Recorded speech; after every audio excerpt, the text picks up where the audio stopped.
മനസ്സിന്റെ മലർവാണിയിൽ സ്നേഹമുള്ളൊരു നബിയുണ്ട്. മധുചൊരിയും മലർ പോലെ തേനിലാവുളി നബിയാണ്.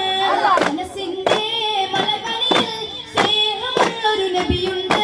മധുചൊരിയും മലർ പോലെ തേനിലാവുളി നബിയാണ്.